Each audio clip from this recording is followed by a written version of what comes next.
Hello students, in this video I am going to explain you about the patents or patent right. So first let us know what is the meaning of the patent.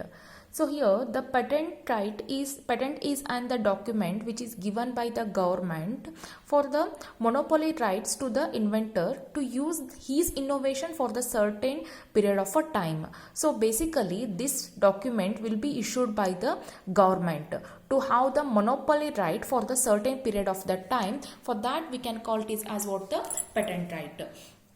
So patent ರೈಟಲ್ಲಿ ಏನಾಗುತ್ತೆ ಅಂತ ಅಂದರೆ ಕೆಲವೊಂದು limited time ಪೀರಿಯಡ್ವರೆಗೂ ಯಾರು innovation ಮಾಡಿರ್ತಾರೋ ಅವ್ರಿಗೆ ಮೊನೊಪೊಲಿ ಆಗಿರೋವಂಥ ಒಂದು ರೈಟ್ಸ್ನ government ಕೊಡುತ್ತೆ. ಅದಕ್ಕೆ ನಾವೇನಂತ ಹೇಳ್ತೀವಿ, ಪೇಟೆಂಟ್ ರೈಟ್ ಅಂತ ಹೇಳ್ತೀವಿ. ಯೂಶ್ವಲಿ ಆ ಟೈಮ್ ಪೀರಿಯಡ್ ಎಷ್ಟು ವರ್ಷ ಇರುತ್ತೆ ಅಂದರೆ 20 ವರ್ಷ ಇರುತ್ತೆ. So let's know what is the history of the patent right. So the first patent law came into the force in the year 1856. 1856 ಅಲ್ಲಿ ಫಸ್ಟ್ ಪೇಟೆಂಟ್ ಲಾ ಇಂಟ್ರೊಡ್ಯೂಸ್ ಆಗುತ್ತೆ with the objectives of encouragement of the inventors. And next, the same act have been renamed in the year 1872 as Patent Design Act Protection Act of 1856. ಮತ್ತೆ ಅದೇ patent act ಏನಾಗುತ್ತೆ ಅಂತಂದ್ರೆ rename ಆಗುತ್ತೆ. So ಏನಂತ rename ಆಗುತ್ತೆ ಅಂತ ಅಂದ್ರೆ as a patent and the designs protection act of 1856 ಅಂತ ರೀನೇಮ್ ಆಗುತ್ತೆ. ಅದು ಮತ್ತೆ 30 ವರ್ಷದವರೆಗೂ ಅದೇ ಆಕ್ಟು ಕಂಟಿನ್ಯೂ ಆಗುತ್ತೆ. And then after that again it have been renamed as the Indian Patent and Designs Act in the 1911.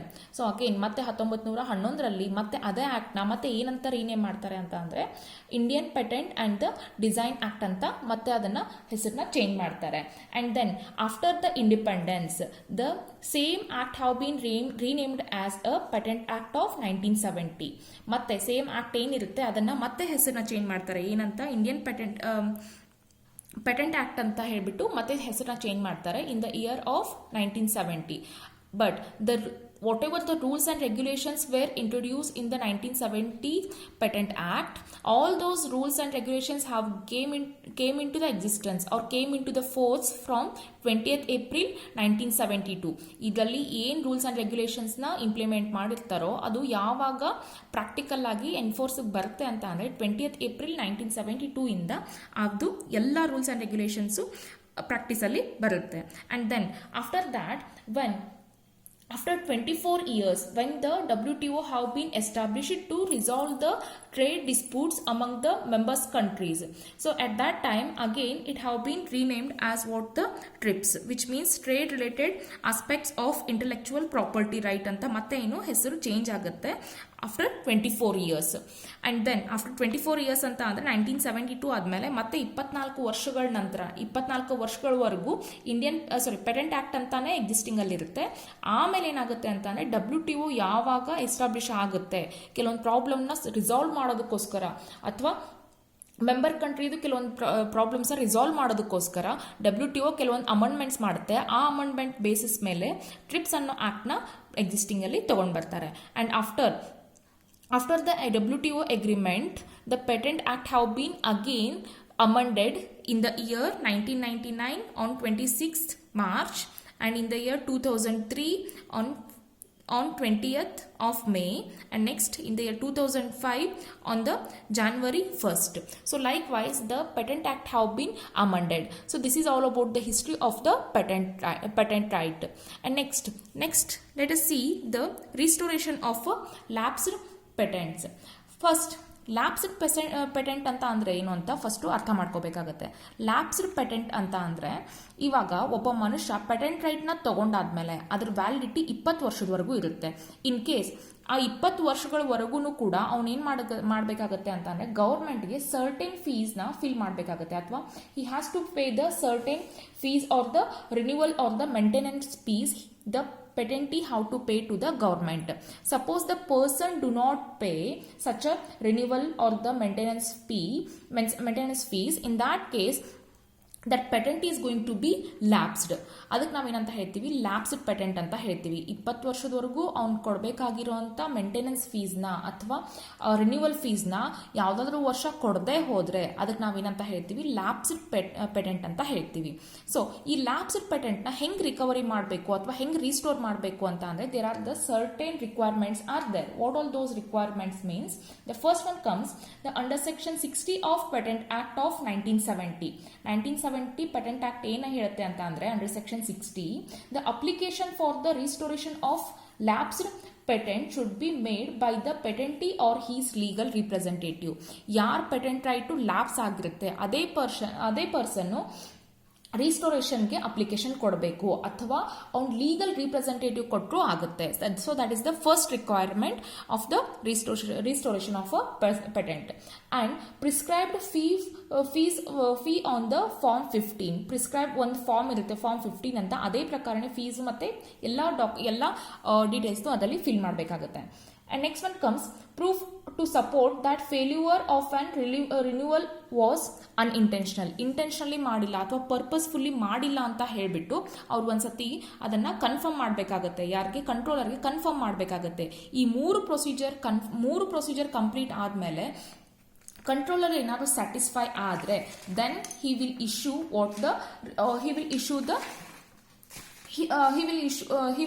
the application for the restoration ಅಥವಾ ಅವನಿಗೆ approve ಮಾಡ್ತಾನೆ, ರಿಸ್ಟೋರೇಷನ್ಗೆ ಅವನು ಅಪ್ರೂವ್ ಮಾಡ್ತಾನೆ.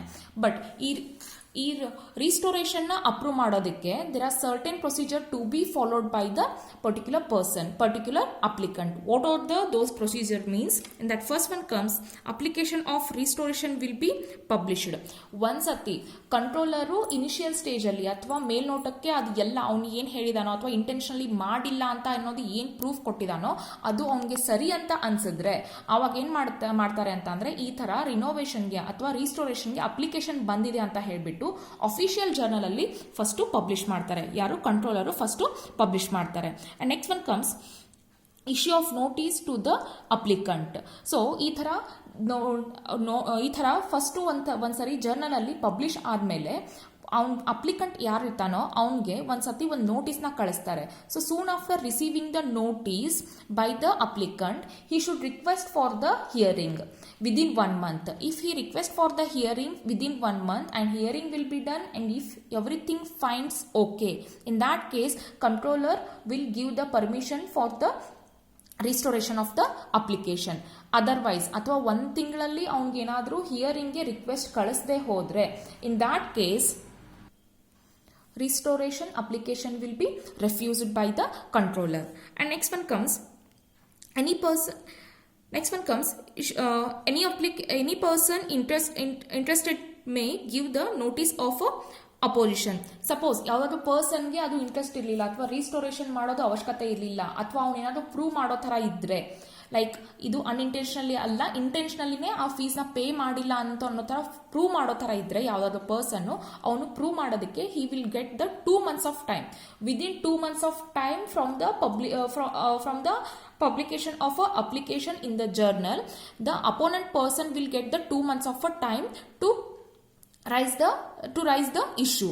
And next one comes a notice of opposition shall be sent to the applicant by the controller. ಒಂದ್ಸತಿ ಯಾವುದಾದ್ರೂ ಪರ್ಸನ್ನು oppose ಮಾಡಿದ್ರೆ ಅದನ್ನು ಆ ಅಪ್ಲಿಕೇಶನ್ನ ಫಸ್ಟ್ ಆಫ್ ಆಲ್ ಕಂಟ್ರೋಲರ್ ಏನು ಮಾಡ್ತಾನೆ ಅಂತ ಅಂದರೆ, ಕಂಟ್ರೋಲರು ಅಪ್ಲಿಕಂಟ್ಗೆ ಆ ನೋಟಿಸ್ನ ಕಳಿಸ್ಬೇಕಾಗತ್ತೆ.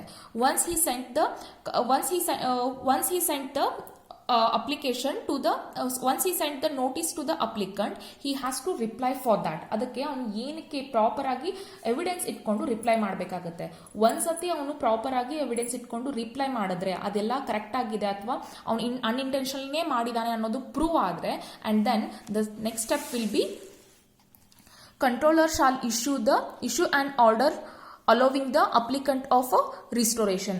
ಇನ್ ಕೇಸ್ ಅದೆಲ್ಲ ಪ್ರೊಸೀಜರು ಕರೆಕ್ಟ್ ಆಗಿದೆ, ಅಪೋನೆಂಟ್ ಪರ್ಸನ್ಗೆ ಏನು ಮಾಡ್ತಾರೆ ಅಂತ ಅಂದರೆ, ಅಪೋನೆಂಟ್ ಪರ್ಸನ್ನು ಯಾವ ಪ್ರೂಫ್ ಕೊಟ್ಟಿದ್ದಾನೆ ಅದಕ್ಕೆಲ್ಲಾನು ಕರೆಕ್ಟಾಗಿ ಅಪ್ಲಿಕಂಟ್ ಏನಾದರೂ ಆನ್ಸರ್ ಕೊಟ್ಟರೆ in that case the controller shall issue the order allowing the applicant of the restoration. ಆವಾಗ ಅದನ್ನ ರಿಸ್ಟೋರೇಷನ್ ಮಾಡ್ಕೋಬಹುದು ಅನ್ನೋ ಆರ್ಡರ್ ಯಾರು ಕೊಡ್ತಾರೆ? ಕಂಟ್ರೋಲರ್ ಕೊಡ್ತಾರೆ.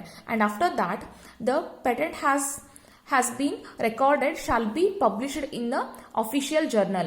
ಇವಾಗ ಈ ಪೇಟೆಂಟ್ ರೈಟ್ ನ ರೀಸ್ಟೋರ್ ಮಾಡೋದಕ್ಕೆ ಕಂಟ್ರೋಲರ್ ಪರ್ಮಿಷನ್ ಕೊಟ್ಟಾದ್ಮೇಲೆ ಅದನ್ನ ರೀಸ್ಟೋರ್ ಮಾಡ್ಕೊಂತಾರೆ. ರೀಸ್ಟೋರ್ ಮಾಡ್ಕೊಂಡಿದ್ನ ಮತ್ತೆ ಅಫಿಷಿಯಲ್ ಜರ್ನಲ್ ಅಲ್ಲಿ ಅಥವಾ ಪೇಟೆಂಟ್ ರೈಟ್ಸ್ ಅಫಿಷಿಯಲ್ ಜರ್ನಲ್ ಅಲ್ಲಿ ಅಥವಾ ಗವರ್ಮೆಂಟ್ ಅಫಿಷಿಯಲ್ ಜರ್ನಲ್ ಅಲ್ಲಿ ಅದು ಒಂದ್ಸತಿ ಪಬ್ಲಿಷ್ ಆಗಬೇಕು. And next one comes no suit for the infringement for the patent. For example, ಇವಾಗ ನೀವೇನು ಒಬ್ಬ ಪರ್ಸನ್ ಪೇಟೆಂಟ್ ರೈಟ್ ನ ತಗೊಂಡಿದ್ದಾನೆ, ಅವ್ನು ಏನ್ ಮಾಡಿದಾನೆ, 1 ವರ್ಷಕ್ಕೆ ಅವ್ನ ಪೇಟೆಂಟ್ ರೈಟ್ ಫೀಸ್ ನ ಕೊಟ್ಟಿಲ್ಲ. ಆವಾಗ ಏನಾಗಿದೆ, ಅವ್ನ ಪೇಟೆಂಟ್ ರೈಟ್ಸ್ ಲ್ಯಾಪ್ಸ್ ಆಗಿದೆ. ಆ ಟೈಮ್ ಪೀರಿಯಡ್ ಅಲ್ಲಿ ಬೇರೆ ಯಾವುದೋ ಪರ್ಸನ್ ಅದೇ ಸೇಮ್ ಪ್ರಾಡಕ್ಟ್ ನ ಅಥವಾ ಅದೇ ಸೇಮ್ ಪ್ರಾಡಕ್ಟ್ ನ ಏನಾದ್ರು ಯೂಸ್ ಮಾಡ್ಕೊಂಡಿದ್ರೆ ಅವನ ಪರ್ಪಸ್ಗೋಸ್ಕರ, ಆವಾಗ ಅವನ ಮೇಲೆ ಯಾವುದೇ ಕೇಸ್ ಹಾಕಕ್ಕಾಗಲ್ಲ. So the person who have been used or who have been infringemented the particular product, he cannot be sued between the period of a lapse of application. So this is all about the lapse of the application. So this is the procedure for the disposal of application for the restoration. This is important for 6 marks.